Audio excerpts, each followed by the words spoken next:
Hi hello welcome back to my channel. అందరూ ఎలా ఉన్నారు? నేను బాగున్నాను. ఈరోజు ఇంకో కొత్త వంటకంతో నేను ముందుకు వచ్చేసాను.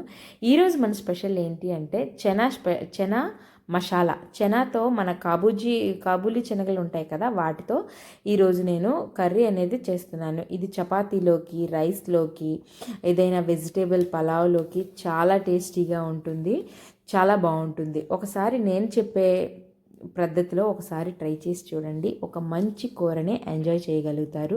చాలా బాగుంటుంది ఈ కూర అనేది మనకి.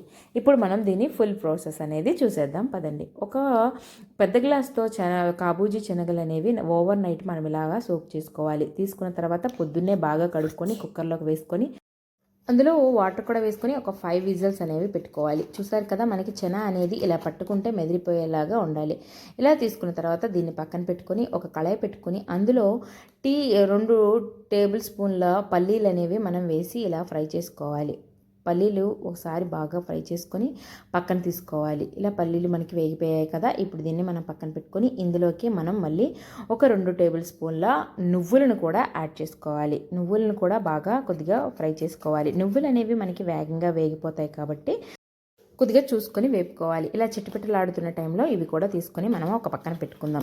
వీటన్నిటిని మనం ఇప్పుడు ఒక మిక్సీ జార్లో వేసుకొని ఒక స్మూత్ పేస్ట్ అనేది చేసుకుందాం. ఇందులోకి నేను ఒక ముందుగా వేయించుకున్న నువ్వులు, పల్లీలు, ఒక 5 వెల్లుల్లి రెబ్బలు, చిన్న అల్లం ముక్క, ఒక మీడియం సైజు టమాటాని ఇలా 4 స్లైసెస్గా కట్ చేసేసి మనం దీన్ని ఒక స్మూత్ పేస్ట్ లాగా గ్రైండ్ చేసుకోవాలి. ఇప్పుడు ఈ గ్రైండ్ చేసుకున్న పేస్ట్ని మనం పక్కన పెట్టుకొని ముందుగా కళాయి పెట్టుకొని అందులో కొద్దిగా ఆయిల్ వేసుకొని ఇందులోకి మనం ఒక దాల్చిన చెక్క, ఒక 4 లవంగిలు అనేవి వేసుకోవాలి. ఇవి బాగా కొద్దిగా చిటపటలాడిన తర్వాత మనం ఇందులోకి ఒక మీడియం సైజు ఆనియన్ని మనం ఇలా పొడుగు ముక్కలుగా కట్ చేసుకొని ఇందులోకి యాడ్ చేసుకోవాలి. చూసారు కదా, నేను ఇలా ఆనియన్ అనేవి పొడుగు ముక్కలుగా కట్ చేసుకొని ఇందులోకి యాడ్ చేసుకున్నాను.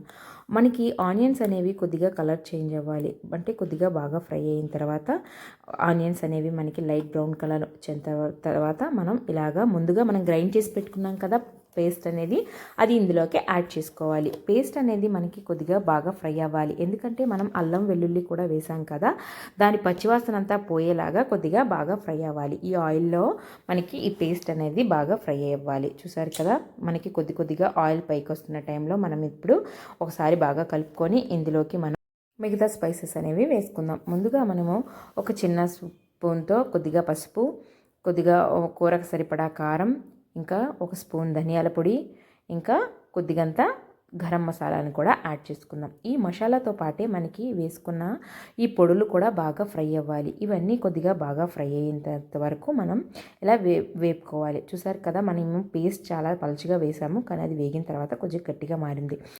వేగిన తర్వాత ముందుగా మనం బాయిల్ చేసి పక్కన పెట్టుకున్నాం కదా కాబూలీ శనగలు అనేవి, అవి ఉడికించిన నీళ్ళతో పాటే ఇందులోకి వేసేయాలి. ఇలా వేసేసిన తర్వాత కొద్దిగా ఈ మసాలాలన్నీ శనగలకు పట్టేలాగా కొద్దిగా బాగా ఉడకనిచ్చాలి, మూత పెట్టాలి. కొద్దిగా మూత తెరిచి చూసిన తర్వాత ఇందులోనే కొద్దిగా కరివేపాకును కూడా వేసుకోవాలి. కరివేపాకు వేసుకోవడం వలన ఈ కూర ఫ్లేవర్ అనేది చాలా బాగుంటుంది. ఇప్పుడు మనకి కూర దగ్గర పడుతుంది అన్న టైంలో మనం ఇందులో ఒక టేబుల్ స్పూన్ ఘీ అనేది కూడా యాడ్ చేసుకోవాలి. వీలైతే బటర్ కూడా వేసుకోవచ్చు.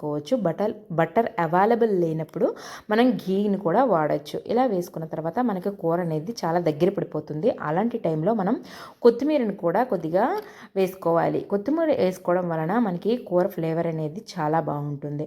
చూసారు కదా, మనకి కూర అనేది చాలా పర్ఫెక్ట్గా కుదిరింది, చాలా చిక్కగా కూడా వచ్చింది. ఇది చల్లారిన తర్వాత ఇంకా కొద్దిగా దగ్గర పడుతుంది. కాబట్టి మీకు ఈ కన్సిస్టెన్సీలో కావాలి అని అంటే ఇంతకంతా కొద్దిగా ముందునే ఆపేయాలి.